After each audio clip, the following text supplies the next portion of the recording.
अस्सलाम वालेकुम everyone, welcome to my channel the pure love stories. तो कैसे हैं आप सब? होप आप सभी अच्छे होंगे। मैं भी ठीक हूँ, अभी तक तो कह ही सकते हैं, थोड़ी सी शिद्दत के साथ। तो बिना वक्त ज़ाया किए हम शुरू करना चाहेंगे कहानी वो इश्क बेजुबान पार्ट 59 सीधा स्टोरी से शुरू करते हैं। इधर आप भी मिसेस वर्धन जो थे वो अपनी जगह पर खड़े थे। वो वॉइस नोट सुन चुके थे जो काफ़ी शॉकिंग थी उनके लिए। मिसेस वर्धन इतना तो समझ ही चुकी थी अब तक कि इस वॉइस क्लिप में एक वॉइस उस शख्स के वॉइस के साथ मैच का थे जिसने राधिका को मारने की धमकी दिए थे उनको। और ये समझते ही वो अपनी मुट्ठी कंच लेती है और माया को बड़ी गुस्से में देखती है। ये सब क्या है? जैसे ही माया ये बात सुनती है वो बस लाजमी से धीमी सी आवाज़ में बोलती है, आपको पता होनी चाहिए मैं तो थी ही नहीं यहाँ पर। मिस सपना बसल, मैं आपको ये बोल के गई थी कि मेरी बीवी एक हफ्ते के लिए आपके पास रहेगी, उसका अच्छे से ध्यान रखना है। लेकिन उसको मारने की प्लान तो आप ही के घर से हो रहे हैं। पर आप इतनी कॉन्फिडेंस में हैं कि आपको ये भी लग रही है कि वो सारी चीज़ मैंने करी है। ये कैसे मुमकिन है? तुम ज़्यादा ओवर स्मार्ट बनने की कोशिश भी मत करो। मुझे इतना तो पता है कि तुमने कुछ तो की होगी ना ये सारी चीज़। और तभी फिर से उनकी मोबाइल पर बीप होने लगते हैं। वो जैसे उस नंबर को देखती है उनकी आंखें गहरी हो जाती है और माया तो हर एक चीज़ उनके एक्सप्रेशन को नोट कर रही थी, पता नहीं क्यों। माया कुछ तो समझती है और धीमी सी आवाज़ में फिर से बोलती है, receive the call right now, और लाउड स्पीकर पे डालिए। मिसेस वर्धन जो थोड़ी सी कंफ्यूज थी उस वक्त, पता नहीं उनके माइंड थोड़ी देर के लिए ब्लैंक हो चुके थे, लेकिन वो रिसीव करती है और फिर लाउड स्पीकर में भी डालती है। तभी सामने से शख्स बोल पड़ता है, तुझे क्या लगता है? हाँ, तू खुद को बहुत बड़ी तोप समझती है क्या? हाँ, अगर कोशिश करेगी तो मेरे बारे में कुछ भी पता लगा लेगी, तो ऐसा लगता है तुझे? हाँ, मुझे कच्चा खिलाड़ी समझने की भूल कभी मत करना सपना बंसल। तेरी सोच जहाँ पर ख़त्म होती है मैं वहाँ से सोचना शुरू करता हूँ। मैं इतना हरामी हूँ ना कि खुद ही अपनी हरामीपन से डरता हूँ कि मैं इतना हरामी कैसे हो सकता हूँ। और तू तो सोच भी नहीं सकती है कि मैं कौन हूँ। पहले सोचा था कि शतरंज के जैसे आहिस्ता आहिस्ता दाव खेलेंगे, दोनों माँ बेटी को तड़पा तड़पा के मारूंगा जब तक ना जी ना भरे। तड़पते हुए देखना चाहता था, लेकिन अब ख्याल बदल चुका हूँ। 2 दिन सपना बंसल, मैं तुझे 2 दिन का वक्त देता हूँ। भाग ले अगर भाग सकती है तो, क्योंकि 2 दिन बाद तेरे ही सामने तेरी ही बेटी को घसीटते हुए उसी जगह पर लाके मारूंगा जहाँ पर तूने मेरे मरे हुए बेटे पर गोली चलाई थी बड़ी बेरहमी से। अब मौत का खेल मैं खेलूंगा। बचा सकती है तो बचा कर दिखा अपनी बेटी को।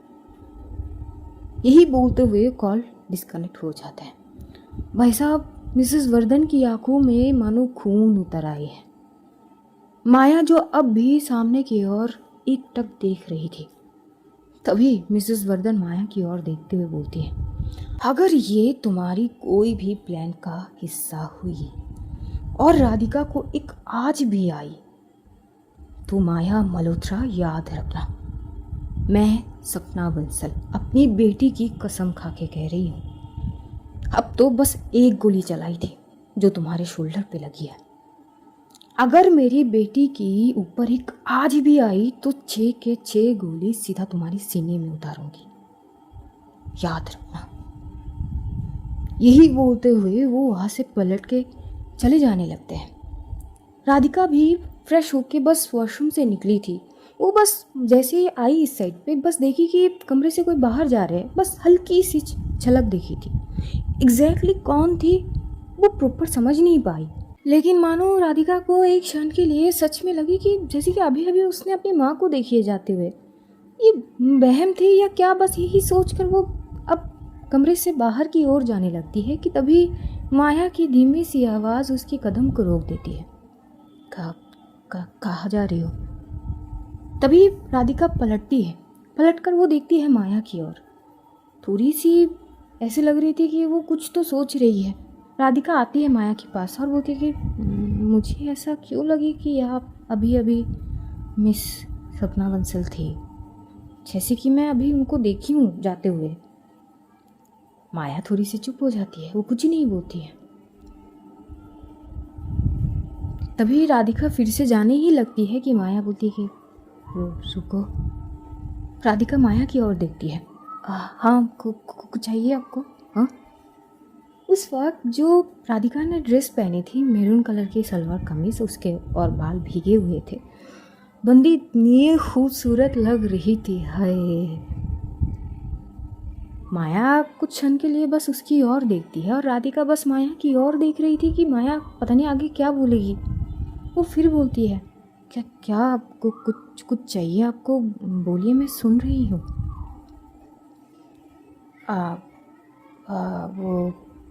वो क्या आपको कुछ चाहिए? पानी या कुछ?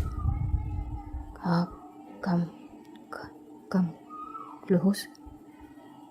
अचानक माया की मुंह से ये सुनने के बाद भाई साहब राधिका शॉक हो जाती है, उसकी आंखें बड़ी सी हो जाती है और वो माया को देखती है, बोलती है क्या क्या क्या क्या क्या?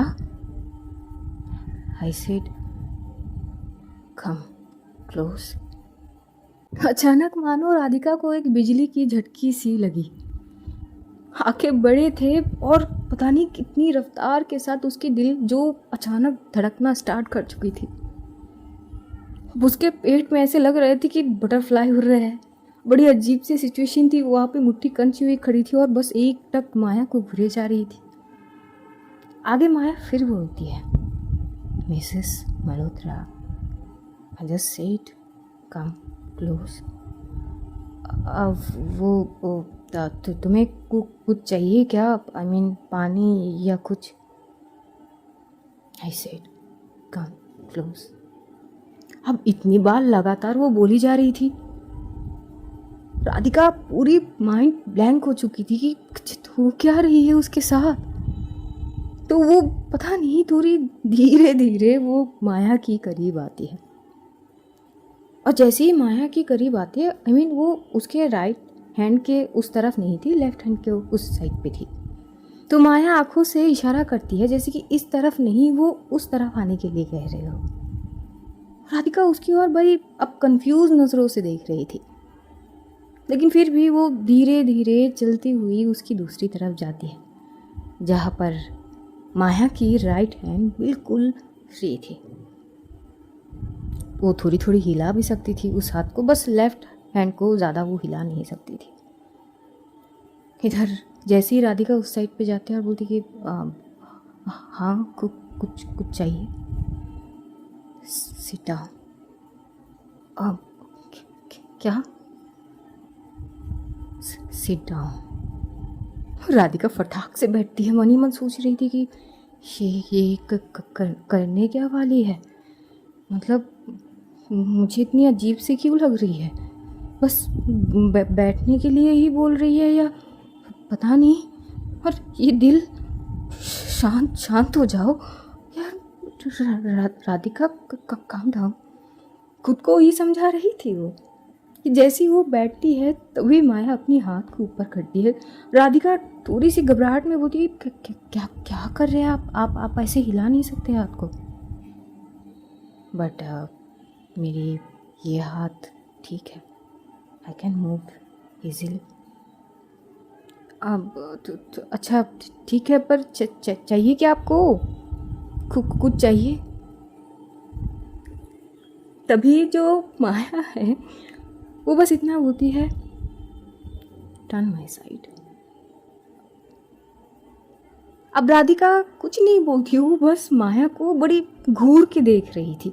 उसके गाल लाल हो चुके थे, बहुत अजीब सी फीलिंग हो रही थी उसे, उसके साथ चीज़ें हो रहे थे। अब वो बोलेगी तो क्या बोलेगी? माया फिर रिपीट करती है, turn my side. Mrs Malhotra, तुम्हें मेरी बातें सुनाई नहीं दे रही है या तुम सुन नहीं पा रही हो? नहीं, मुझे आपकी बातें सुनाई दे रही है लेकिन समझ नहीं आ रही है।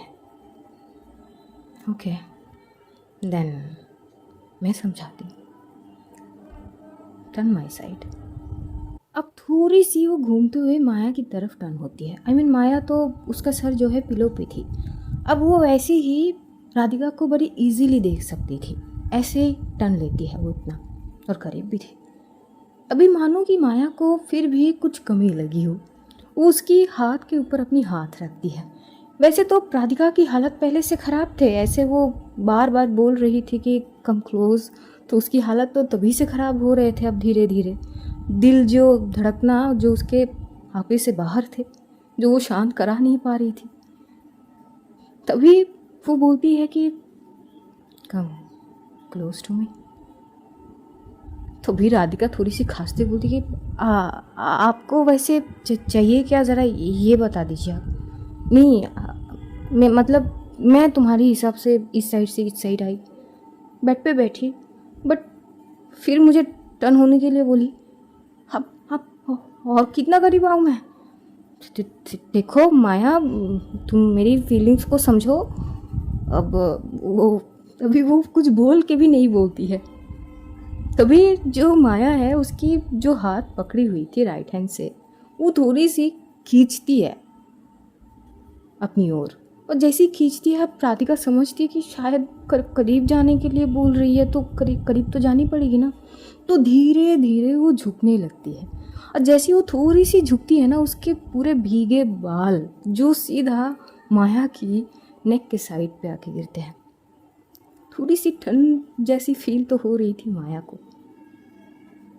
माया बस राधिका की ओर देख रही थी, और राधिका की आंखें इतनी बड़ी हो चुकी थी शॉक के कारण। वैसे भी ये चीज़ उसे कभी भी एक्सपेक्ट नहीं थी, इस तरीके की चीज़ें कि माया उसे ऐसे बुलाएगी अपने पास, अनएक्सपेक्टेड थी। और ऊपर से उसकी खुद की हाल बेहाल हुए पड़े हैं। उस चीज़ से कैसे बाहर आएगी वो क्या कर रही है उसे खुद समझ नहीं आ रही है। लेकिन हाँ, बस जैसे जैसे माया बोल रही थी वो वैसे वैसे ही कर रही थी। थोड़ी सी और खिसकते हुए और करीब आती है। अब की बार कुछ जुल्फों की बाल माया के फेस को छूती है। जैसे ही वो भीगी सी ठंड सी एहसास होती है, माया थोड़ी देर के लिए आंखें बंद कर लेती है। राधिका को गूब्स आ जाते हैं।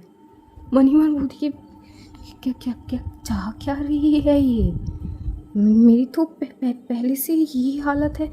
पता नहीं है क्या क्या करने के लिए बोलेगी, किस, लेकिन इस हालत में। यही वो सोच ही रही थी कि तभी माया जो अपनी राइट हैंड को थोड़ी सी ऊपर की ओर करते हुए थोड़ी राधिका की गाल तक लाती है। राधिका अपनी आंखें थोड़ी और बड़ी कर लेती है, तभी माया भी आंखें खोलती है, और वो राधिका की ये डरी हुई फेस देख के बोलती कि calm down, I am not gonna beat you. अब वो ऐसा नहीं है वो। तभी माया उसके बाल के साइड से एकदम से हाथ फेरती है। भाई साहब, अनएक्सपेक्टेड चीज़ें एक के बाद एक हुए जा रहे थे। राधिका, उसे ऐसे लग रही थी कि उसकी सांसें थम चुकी है, वो सांस ले नहीं पा रही है, या फिर ज़बरदस्ती सांसों को रोक के रखी है। ऐसी सिचुएशन थी। और कहीं ना कहीं जैसे उसके बाल को फेरते हुए लगी कि शायद माया अभी ही उसके कान के वहाँ से नेक को ग्रैब करती हुई उसको करीब करेगी। बिल्कुल वैसी पोजीशन में थी जिस तरह से गाल को छूते हुए कान में वो जुल्फे उसने गूंजी थी, बिल्कुल वैसी ही लग रही थी राधिका। उसके होठ कांप उठते हैं। वो बस बोल पड़ती कि क्या क्या क्या क्या करने जा रही हो तुम। उस वक्त शायद वो पहली बार थी माया जो एक तीखी सी स्माइल पास करती है।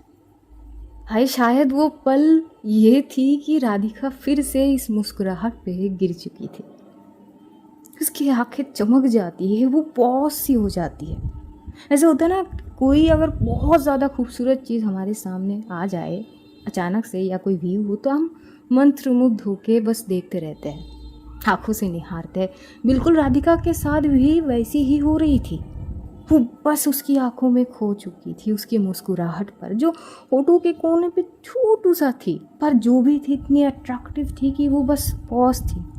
और कहीं ना कहीं उसके चेहरे पे भी एक छोटू सा स्माइल आ चुकी थी। तभी वो देखती है कि कुछ ज़्यादा ही वो झुक चुकी है, इतना कि थोड़ी बहुत नोज़ भी टच होने वाले हैं।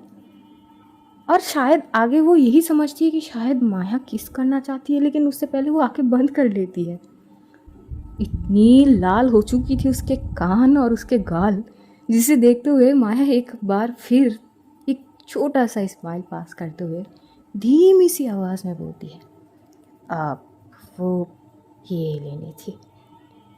जैसे ही राधिका के कान में ये बात जाती है, वो फटाक से आंखें खोलती है और सामने की ओर जैसी दिखती तो दिखती कुछ तो थी माया की हाथ में, कागज जैसा कुछ तो थी।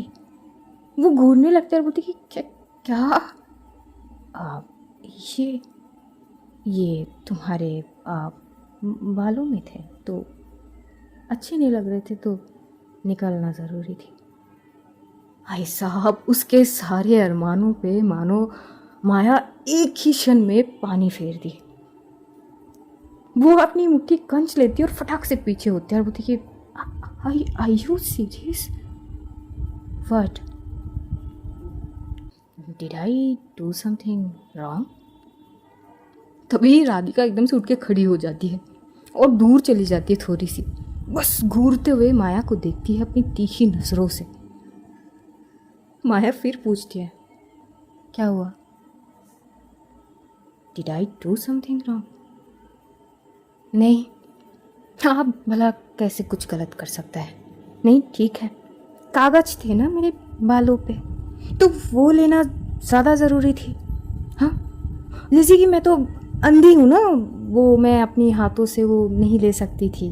I mean, इतनी करीब लाने के बाद सिर्फ वो कागज माथे से, I mean, बालों के वहाँ से।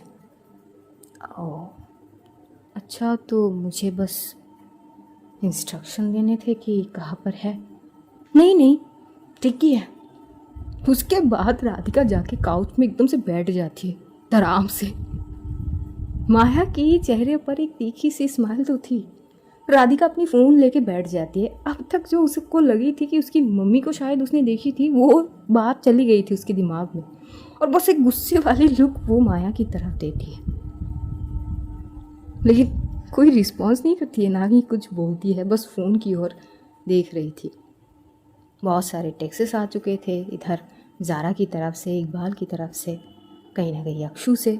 अक्षु बस उसे टेक्स्ट कर दी थी जब वो हॉस्पिटल से निकली थी ज़ारा के साथ कि देख, तेरी बंदी ने रिक्वेस्ट करे थे। एक्चुअली रिक्वेस्ट नहीं, तेरी बंदी रिक्वेस्ट कहा करती है, ऑर्डर दी थी मुझे, ऑर्डर, तो मैंने उनकी ऑर्डर फॉलो की।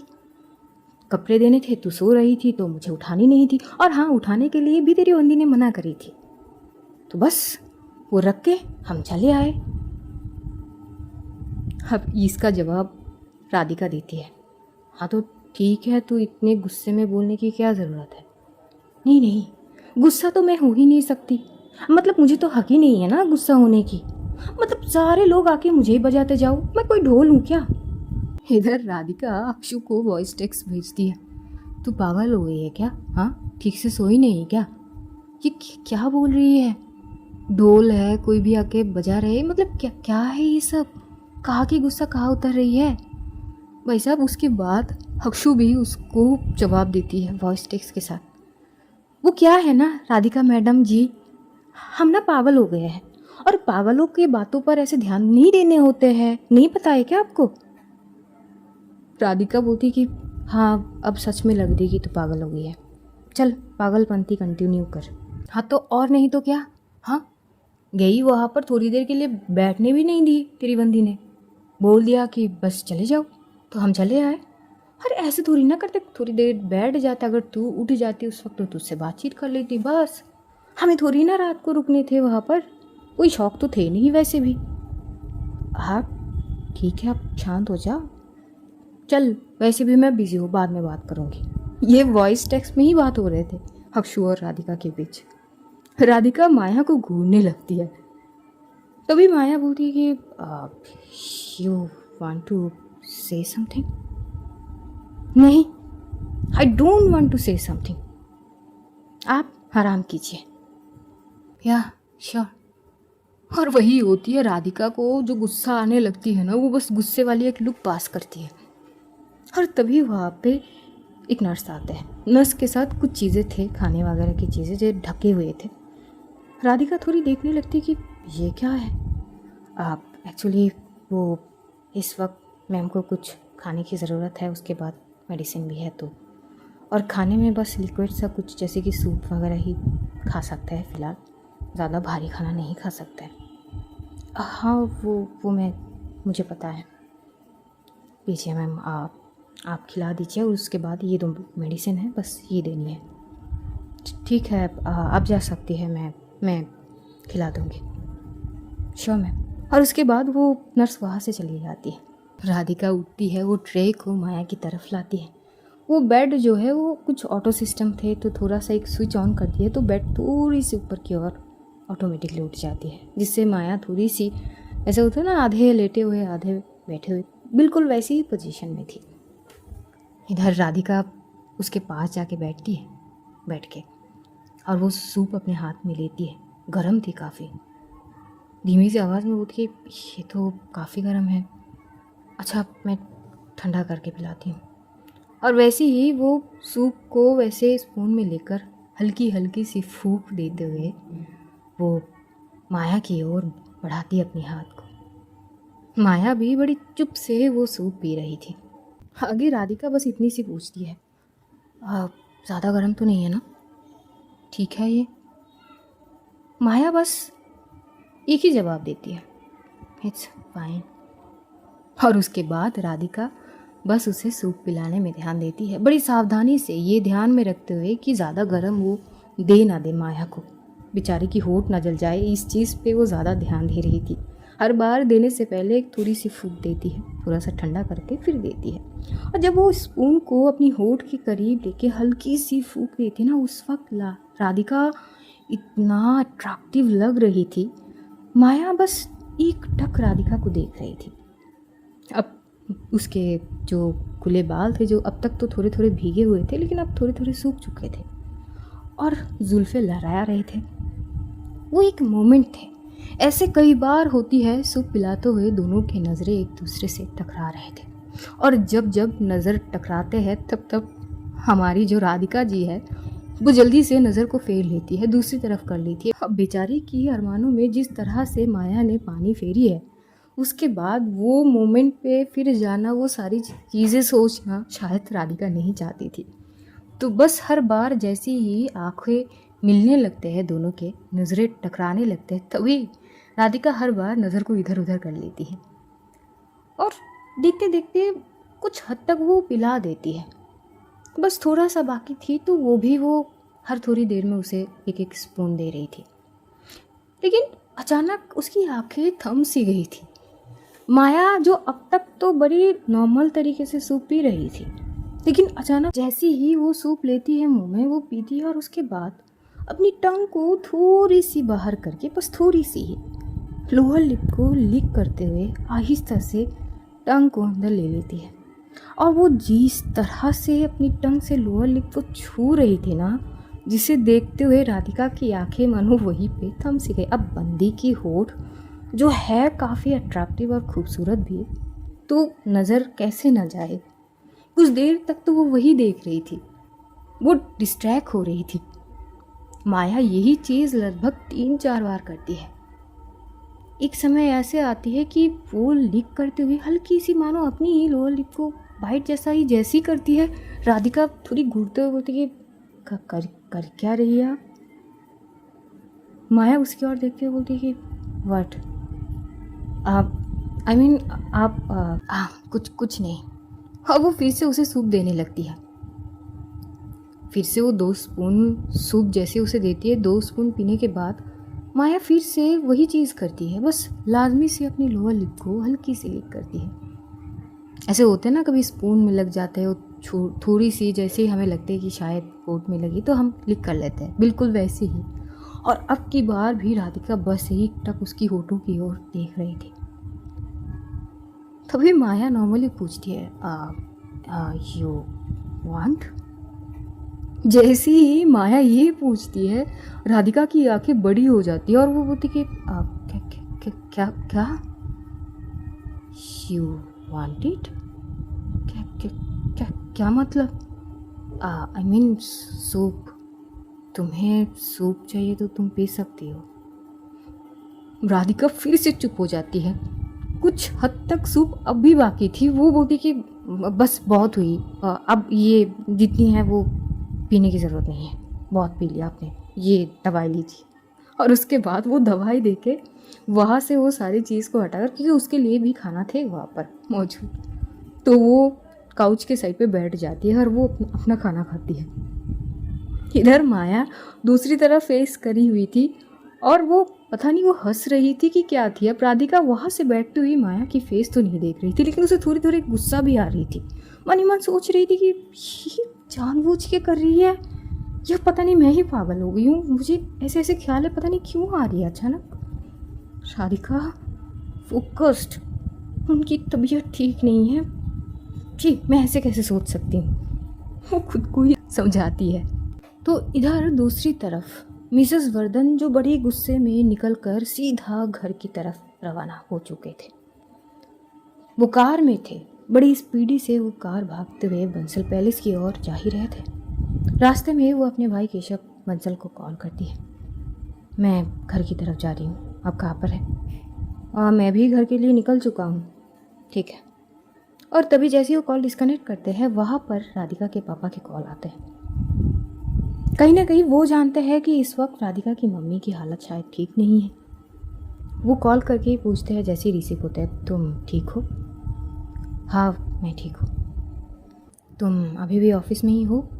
नहीं, मैं घर जा रही हूँ। अच्छा, अच्छी बात है, ठीक है। और मैं ऑफिस आया था कुछ काम से और अब हॉस्पिटल जा रहा हूँ और वहीं पे रुकूंगा। जैसे ही वो ये बोलते हैं, आगे राधिका की मम्मी बोलती कि ठीक है, राधिका का ध्यान रखिएगा।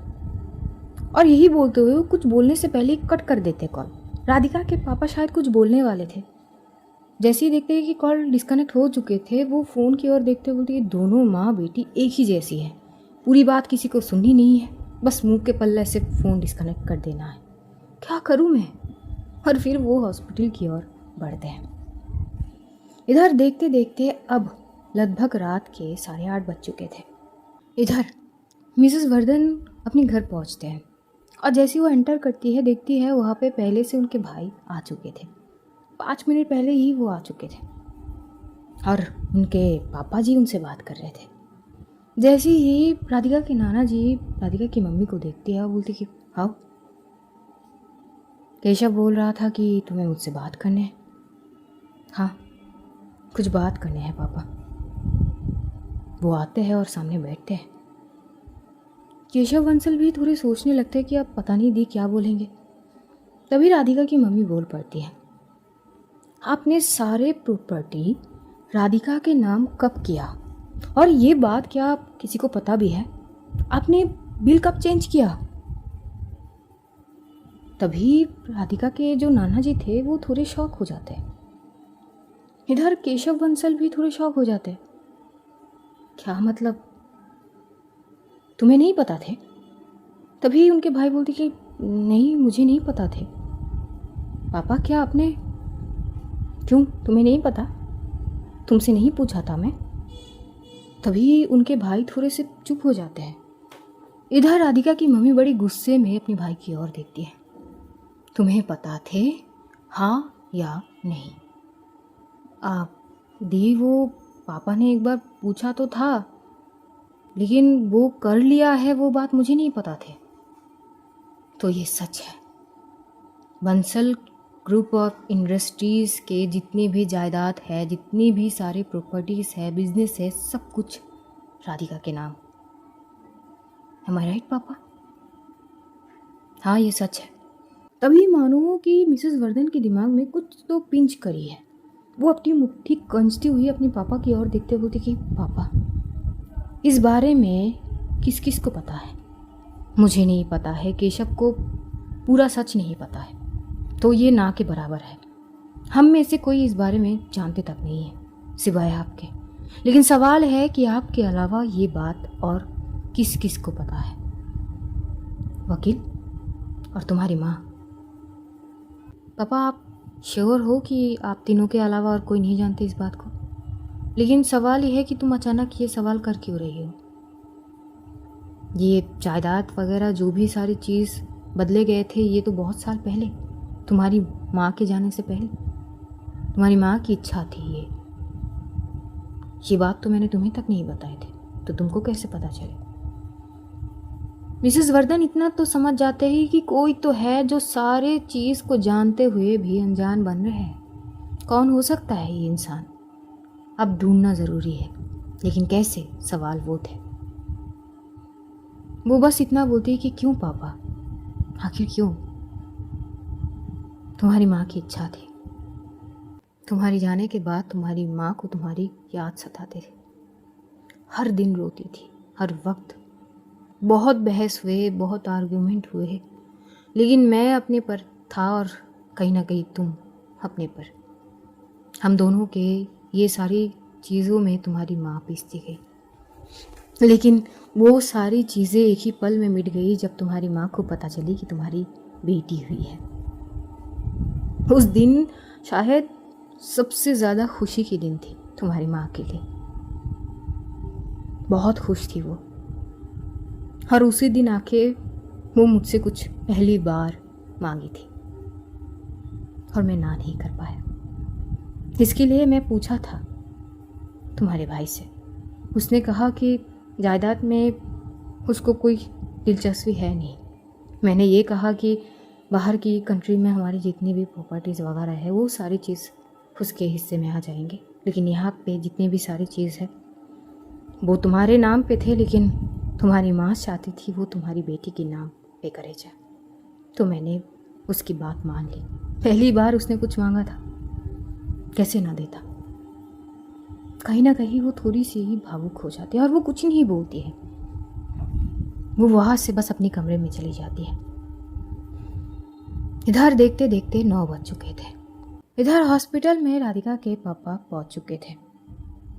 केविन में एक नर्स आती है, राधिका को बताती है माया के सामने कि मैम वो आपके पापा आए हैं, वो बाहर इंतज़ार कर रहे हैं। राधिका माया की ओर देखती है। तभी माया धीमी सी आवाज़ में बोलती है बुला लो। तो राधिका बोलती है कि आप उनको अंदर आने के लिए बोल दीजिए। Okay ma'am. तो नर्स जाकर राधिका के पापा को बोलते हैं कि सर आप अंदर जा सकते हैं। इधर राधिका के पापा अंदर आते हैं। वो एंटर करते ही उनकी नज़र जाते हैं सीधा माया की ओर। माया की फेस की ओर देखते ही उनको याद आता है यही वो शख्स है जिसने उनकी बेटी और उनके बीवी की जान बचाई है। ये सोचते हुए न जाने क्यों थोड़े से भावुक होते हैं और थोड़ी सी पास में आते ही माया के हाथ को जैसे वो पकड़ना चाहते थे, लेकिन वो फिर भी थोड़े दूर से बोलते कि सब ठीक है ना। राधिका अपने पापा की ओर देखती है। माया धीमी सी आवाज़ में बोलती है आई एम फाइन। इधर उसी वक्त राधिका के फ़ोन में देविका की कॉल आती है। वैसे तो पूरा दिन देविका की कोई खबर थी नहीं, वो फटाक से रिसीव करती है, थोड़ी साइड में जाती है। हेलो देविका जी। हाय भाभी जी, क्या हाल है? माया ठीक है ना? हाँ वो ठीक है, लेकिन आप कहाँ पर हो? आप गई तो गई, वापस आने के नाम ही नहीं ले रहे हो। सब कुछ ठीक है ना? हाँ मैं थोड़ी बिज़ी हूँ कुछ काम से। मैं शायद आज हॉस्पिटल में नहीं आ पाऊँगी, पर मैं कल ज़रूर आऊँगी। लेकिन हाँ वो एक बात कहनी थी राधिका। हाँ बोलिए ना। मम्मी पापा हॉस्पिटल गए हैं। मम्मी बहुत मैं समझाई हूँ कि मत जाए, लेकिन अब वो रह नहीं पाई। माया से मिलना चाहती हैं। अब तक तो पहुँच गए हैं, तो प्लीज़ एक बार। हाँ ठीक है, इसमें प्लीज़ बोलने की ज़रूरत नहीं है। मैं देखती हूँ। मैं बाद में बात कर लूँगी। आप ठीक हो? हाँ मैं ठीक हूँ। पता नहीं उसकी आवाज़ से लग नहीं रही थी। राधिका कई बार पूछती है कि पक्का आप ठीक हो? देविका भी आखिरी बार बोलती है कि मैं ठीक हूँ, चलो बाद में बात करते हैं, और वो कॉल डिस्कनेक्ट करती है। इधर राधिका जो थी वो बाहर तो जानी चाहिए उसे, क्योंकि अगर वो लोग इंतज़ार कर रहे हैं और अगर नहीं मिल रहे तो क्या होगी। तभी वो अपने पापा को बोलते हैं कि पापा आप थोड़ी देर के लिए यहाँ पे रुकिए, मैं अभी आती हूँ। कहाँ जा रही हो? वो आती हूँ, बस अभी आई मैं। और यही बोलते हुए वो केबिन से निकल जाती है। मिस्टर वर्धन जो खड़े थे माया को देखते हुए थोड़े से पता नहीं चुप से थे। तभी माया धीमी सी आवाज़ में बोलती है, क्या हुआ मिस्टर वर्धन, कुछ कहना चाहते हैं आप? एक्चुअली चाहता तो हूँ बट समझ नहीं आ रहा है कि कैसे बोलूँ। इतना समझ गया हूँ कि शायद तुम मेरी बेटी की बुरा नहीं चाहती हो।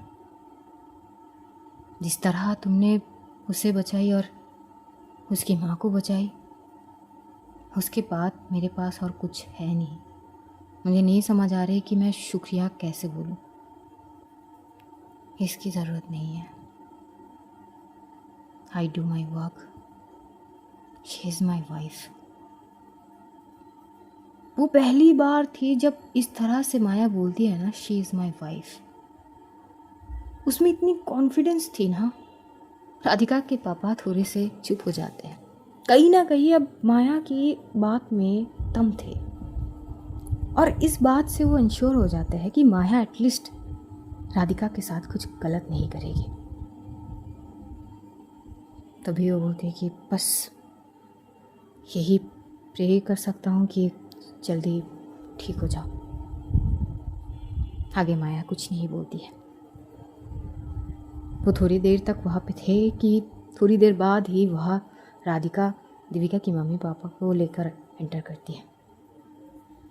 जैसे ही माया उन लोगों को देखती है वो उसे याद आती है कि देविका जब जा रही थी वो बोल के गई थी रिक्वेस्ट करके, तो वो शांत थी।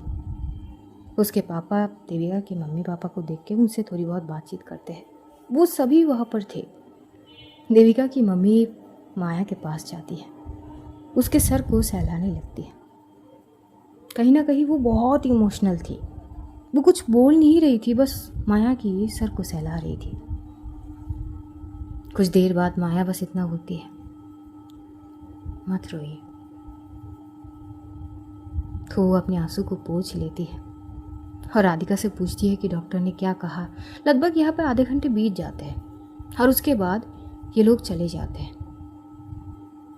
राधिका देविका को कॉल करती है लेकिन देविका उठाती नहीं है। वो टेक्स्ट कर देती कि वो मिल चुके हैं उनसे और चले भी गए हैं, लेकिन टेक्स्ट का जवाब भी नहीं आती है। इधर राधिका अपने पापा से बात करती है कि पापा घर नहीं गए। उसके पापा भी बोलते हैं कि बेटा घर नहीं गया हूँ, मुझे यहाँ आने थे। पापा ऐसे कैसे, आप फ्रेश होने हैं, आपको नींद की ज़रूरत है, आपकी तबीयत ख़राब हो जाएंगे पापा। पापा आप घर जाइए ना, घर जाइए, अच्छे से नहा धोकर थोड़ा बहुत नींद ले लीजिए। मैं नहीं चाहती आपकी तबीयत ख़राब हो जाए। तभी उसके पापा बोलते कि अच्छा चलो देखते हैं, लेकिन राधिका भी तो ज़िद्दी थी। वो जैसे तैसे मना कर अपने पापा को भेज ही देते हैं। उसके पापा उसके घर जाते हैं, मतलब बंसल पैलेस नहीं, उनके घर वो जाते हैं। अच्छे से फ्रेश वगैरह होते हैं और आराम तो चाहिए ही थे। इधर देखते देखते रात अब गहरे होते जा रहे थे। रात को एक इंजेक्शन पुश करी जाती है माया को, क्योंकि दर्द वगैरह ना हो और वो सो जाए। पास में ही राधिका बैठी हुई थी। रात के 12 बजे तक वो नोट कर रही थी कि माया वो सो ही नहीं रही थी, आंखें बंद ही नहीं कर रही थी, पता नहीं क्या सोच रही थी। तभी वो उसके थोड़े पास आती है, उसके बेड के साइड पे, और वो बोलती है कि कुछ परेशानी है, कुछ सोच रही हो क्या? नो। फिर सो क्यों नहीं रही हो? नींद ज़रूरत है, इंजेक्शन पुश हुई है फिर भी नींद नहीं आ रही, ऐसे कैसे हो सकता है? मैं ठीक हूँ, मैं यहाँ पे सर रख लूँ? माया बस होके बोल देती है। राधिका उसी साइड पे बस सर रख के थोड़ी देर में राधिका सो जाती है। जब राधिका सोती है माया उसकी ओर एकटक देखने लगती है। जब राधिका सोती है ना वो बहुत क्यूट लगती है। इधर माया को कब नींद आ जाती है उसे भी नहीं ख्याल थी, लेकिन सोने से पहले कई बार वो अपनी फ़ोन देख रही थी। इधर देखते देखते सुबह होती है। सुबह के ठीक 9 बज रहे थे। 6 बजे ही राधिका की नींद टूट चुकी थी। लेकिन तब माया सो रही थी, तो वो उठ के बस इधर उधर टहल रही थी, माया को देख रही थी। माया की नींद टूटती है 7 बजे। 7 बजे उठ के वो देखती है जो राधिका है उसकी इर्द गिर्द बस इधर उधर घूम रही है। फिर उसके लिए ब्रेकफास्ट, वो ब्रेकफास्ट कराती है माया को, दवाई देती है। देखते देखते वक्त बीते और यह हर थोड़ी देर में माया अपनी फ़ोन की ओर देख रही थी, जैसे कि उसे किसी चीज़ की इंतज़ार हो, कॉल या मैसेज या कुछ भी। राधिका भी नोट करते और वो पूछती भी है कि क्या हुआ। माया कोई जवाब नहीं देती। इधर 10:30 तक वहाँ पर सोनल पहुँचती है। जैसे ही सोनल वहाँ पहुँचती है, राधिका उसे देख के थोड़ी चौंक जाती है और वो कि तुम वो सॉरी मैम, वो मैं आ नहीं पाई थी एकदम से।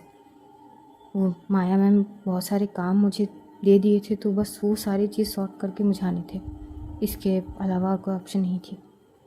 Hello ma'am, good morning. Maya उसकी ओर देखती है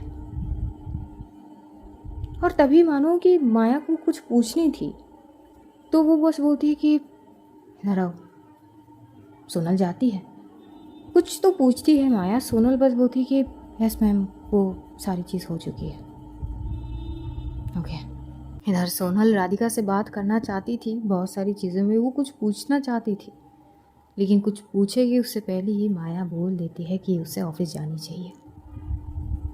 अब सोनल को बस माया की बात माननी थी, तो बस राधिका को बोलती कि मैम आप है यहाँ पर, किसी चीज़ की ज़रूरत पड़े तो मुझे कॉल कर लीजिएगा, मैं ऑफिस से होकर आती हूँ।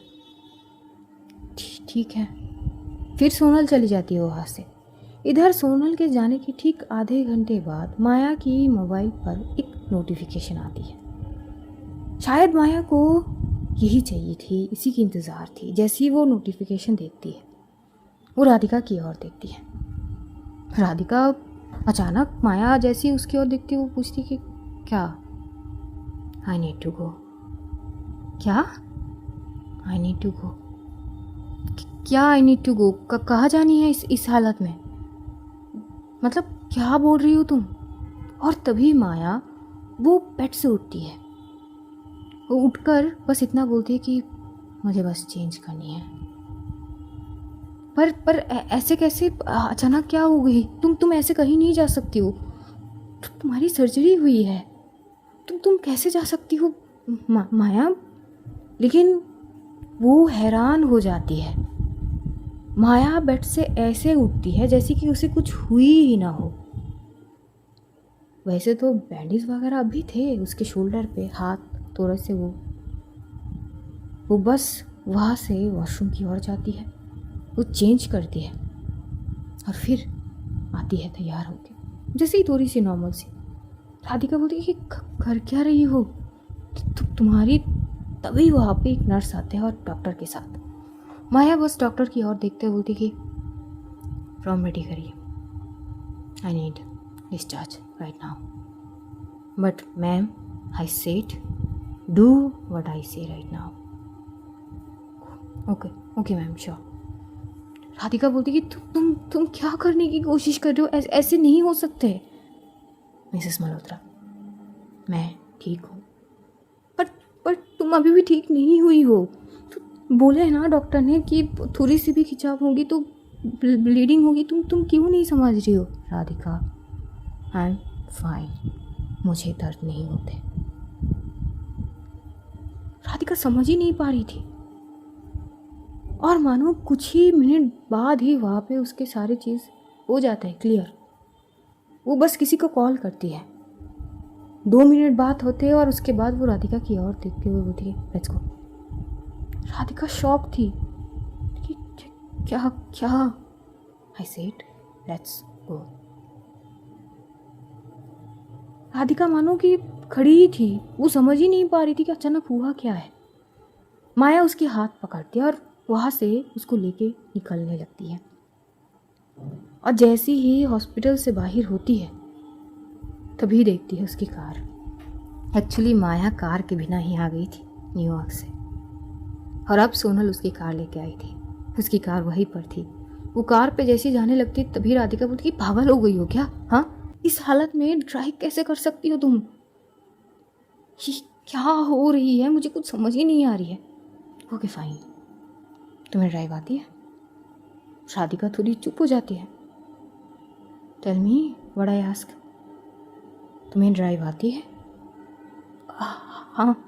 ओके फाइन, ड्राइव करो। राधिका को विश्वास नहीं हो रही थी कि माया अपनी कार उसे ड्राइव करने के लिए दे रही है। राधिका बोलती कि हाँ, I you sure? Radhika, it's late, अगर तुम्हें नहीं करनी देन इट्स फाइन। तभी राधिका बोलती कि नहीं, मैं कर रही हूँ। तभी वो जाती है, ड्राइविंग सीट पे बैठती है। दूसरी तरफ से माया आके वो बैठती है। इधर माया देखती है कि राधिका ने सीट बेल्ट पहनी ही नहीं है, तो वो बोलती है सीट बेल्ट। तभी राधिका सीट बेल्ट पहनती है और उसके बाद वो ड्राइव करने लगती है। माया जैसे जैसे बोल रही थी, इंस्ट्रक्शन दे रही थी, राधिका वैसे ही कर रही थी। तो आज कहानी यहीं पे समाप्त करते हैं। जानेंगे कि आगे क्या होते हैं। तब तक अपना ध्यान रखिए, अपनों का ध्यान रखिए, ढेर सारा प्यार बांटिए, खुश रहिए, खुशियाँ बांटिए। Love you all guys, see you soon. बहुत जल्द फिर मुलाकात होगी। तब तक के लिए खुदा हाफिज़, टाटा, बाय बाय।